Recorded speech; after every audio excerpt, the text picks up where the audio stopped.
तो दोस्तों चलिए मैं आपको बताती हूँ कि जो मैं करती हूँ रविवार के व्रत का जो हमारा नियम है वही मैं आपके साथ शेयर करती हूँ। अगर आपको अपना अलग नियम है, अगर आपको पता है तब तो ठीक है, नहीं पता है तो आप इस विधि के साथ भी आप कर सकते हैं, कोई दिक्कत परेशानी नहीं है। तो सबसे पहले मैंने जो है आम के पत्ते और मैंने जो वैजयंती के पत्ते होते हैं वो मैंने लिए, दोनों सेम टू सेम होते हैं तो मैंने वो ले लिए हैं। और क्योंकि इसमें ज़्यादा पत्ते का ज़रूरत नहीं है, क्योंकि हमें सिर्फ 6 जगह ही भोग लगानी है, तो थोड़ी सी कम ज़्यादा हो जाए इस वजह से मैंने पत्ते तोड़ लिए और जो सूखे सूखे तो वो मैंने हटा लिए। और इनमें हम 6 जगह लगाएंगे, तो मैंने 1 जगह 2 जगह डाल दिया, जो गिर गया है उसे हम नहीं डालेंगे, ये याद रहे।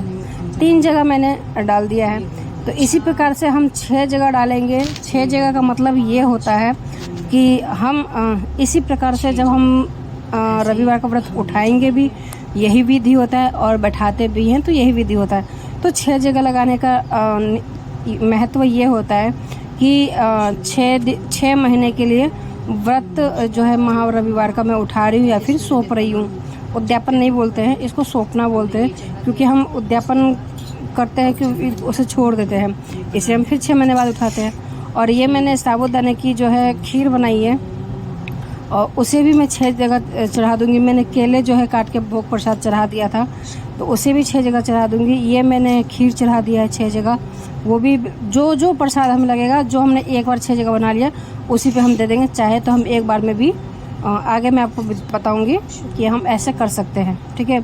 और फल फ्रूट में आपको जो सुविधा हो, जो आप ले सकते हो, सब कुछ ले सकते हो, कोई दिक्कत परेशानी नहीं है। और मैंने ले लिया है सुपारी के मैंने 5 टुकड़े कर दिए, 1 टुकड़े नीचे में है, तो वो लेके और मैं चढ़ा दूँगी। 6 जगह चढ़ाएंगे ना, तो ये सब पे हम सुपारी रख देंगे। अगर आप में पान के पत्ते पे रख के पान, सुपारी, कमलगट्टे, लौंग इलायची चढ़ाते हैं तो आप इस प्रकार भी चढ़ा सकते हैं, कोई दिक्कत परेशानी नहीं है। मैंने अक्षत चढ़ा दिया है।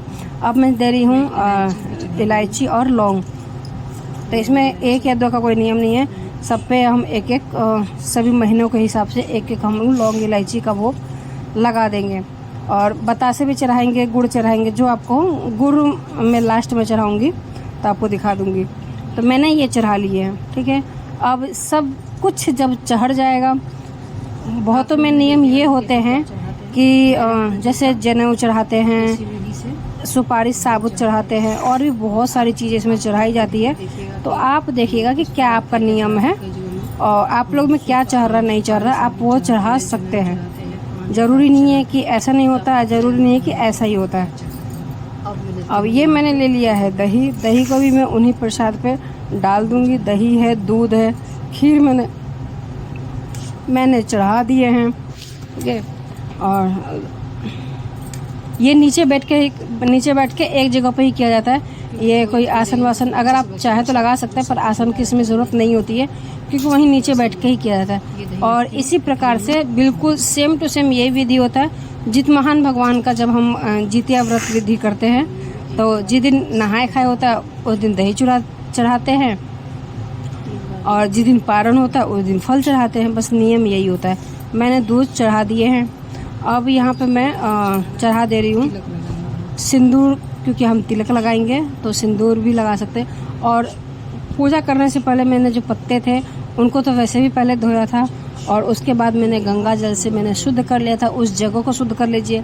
आप चाहें तो चावल के आटे का अर्पण बना सकते हैं, या थोड़ा सा, या फिर चावल के छींटे लगा करके पेस्ट का उसके ऊपर रख सकते हैं। मैंने धो धा के मैंने गंगा जल से शुद्ध कर दिया था। और ख़ुद का भी आचमनी कर लेते हैं। और मेरे बाल शुरुआत में खुले हुए थे, आप देखे होंगे। फिर जब ये है गुलहड़ के फूल, सूर्यदेव को गुलहड़ का फूल बहुत अति प्रिय होता है, तो हम सूर्यदेव को चढ़ाएंगे। और पूजा करने से पहले सूर्यदेव को अर्घ देना बिल्कुल न भूलें, क्योंकि इसमें अर्घ दिया जाता है। और ये सारे फूल है मैं इस पर चढ़ा दे रही हूँ। और अर्घ मैंने सुबह ही दे दिया था, क्योंकि मैं आदत सुबह नहाने की है। जब हम धूप दीप दिखाएंगे तो धूपम समर्पयामि, दीपम समर्पयामि, धूपम समर्पयामि का हम मंत्र करेंगे। तो मैंने 2 बार नहाया था, तो मैंने ना सुबह ही मैं जल जो है मैंने अर्पण कर दिया था सूर्य देव को यहाँ पे मैंने अभी नहीं किया। आप चाहें तो जो कई लोग क्योंकि 12 बजे के बाद ही नहाते, सुबह नहीं नहाते हैं, तो वो यहाँ पे जल का अर्घ वगैरह दे करके इस प्रकार से अपना पूजन वगैरह कर सकते हैं। पर मैं तो सुबह आदत है नहाने की, तो मैं नहा के अपना डेली पूजन रूटीन मैंने कर लिया था। ये फिर मैं दोबारा स्नान करके बाल धो करके वापस से आ गई थी।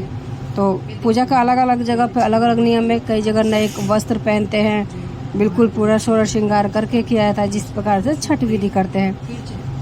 तो ये मेरी संपूर्ण पूजन विधि हो गई है। अब हाथ जोड़ करके हम भगवान से प्रार्थना करेंगे, हमसे जो भी भूल चूक गलती अपराध हुई उन्हें क्षमा करें, हमारे पूजन को स्वीकार करें, घर परिवार को अपना आशीर्वाद प्रदान करें। सूर्यदेव से हम यही विनती मांगेंगे कि हे सूर्यदेव, मैंने 6 महीने के लिए ये व्रत को सौंपा है, फिर 6 महीने के बाद मैं उठा लूँगी। तब तक के लिए मुझसे जो भूल, जो गलती, जो अपराध हुए हैं, कृपया करके आप क्षमा करें और मेरे घर परिवार, पति, बच्चे, आने वाले वंशज जो भी है, आप अपनी कृपा दृष्टि बनाए रखें। उनके जीवन में सदैव रोशनी ही लेकर के आ पाए, उनके जीवन में किसी भी प्रकार के कोई अंधेरा ना हो। आप इस प्रकार से बोलते हुए हट जाए और मैं यहाँ से हट के ये मैं तुलसी, मैंने बोला था कि तुलसी और गुड़ में लास्ट में चढ़ाऊँगी, तो गुड़ का शायद क्लिप नहीं होगा, आई थिंक तुलसी का है, तो तुलसी हम चढ़ा देंगे। फिर यहाँ से जैसे ही पूजन हो जाएगा, यहाँ से मैं थोड़ी सी जगह हट करके, क्योंकि मंदिर में तो नहीं खा सकती, तो हट के मैं थोड़ा सा फिर वहीं पे मैं बैठ के खाऊंगी और उठ के फिर बच्चों को प्रसाद लेंगे और सिंदूर का तिलक करूंगी। तो ये मैं आ गई हूँ अपना खाना लेके। ये रहा खीर, ये रहा फल, और जो मेरा लड़का है वो मुझे दे देगा दूध और मुझे कॉफ़ी बना के दे देगा। तो मैं यहीं पे खा के पानी वानी पी के मैं यहीं से उठूँगी और मैं हिलूँगी नहीं। और ये रहा मंदिर का, तो और यहीं पे मैं यहीं पे, तो अभी मैं जब खा लूँगी बस, और यहीं से हम आशीर्वाद जब हम खा लेंगे तो अपने बच्चों सबको बोलेंगे, सूर्यदेव का आशीर्वाद ले लेंगे, और जो प्रसाद सब चढ़ा हुआ है वही प्रसाद सब में बांट देंगे। जो सिंदूर है उससे सबको घर में तिलक लगा देंगे, प्रसाद ग्रहण करवा देंगे। और यहाँ पे एक गुड़ था, गुड़ भी चढ़ा दी हूँ मैं, और यहाँ पे मैं भोजन करने के लिए आ गई हूँ। तो चलिए दोस्तों, आई होप कि आप लोगों को वीडियो अच्छी लगी होगी। वीडियो अच्छी लगी तो चैनल को लाइक शेयर सब्सक्राइब करना बिल्कुल ना भूलें, और बेल आइकन को प्रेस करें, जिससे कि आपको नोटिफिकेशन मिले जब भी मैं कोई नई वीडियो डालूँ। तब तक के लिए दोस्तों, हरे कृष्णा, राधे राधे। और मुझे कमेंट कीजिएगा आप लोग कि आप लोग ब्लॉग देखना चाहते हैं कि नहीं, डेली ब्लॉग। तो मैं कमेंट देखूँगी, जिस अकॉर्डिंग कमेंट होंगे, कमेंट ज़्यादा होंगे तो मैं डेली ब्लॉग भी चालू करूँगी। राधे राधे। आई होप कि आप सभी का महारविवार का जो व्रत है वो संपूर्ण हुआ होगा, संपन्न हुआ होगा, और सूर्यदेव अपनी कृपा दृष्टि बनाए रखेंगे।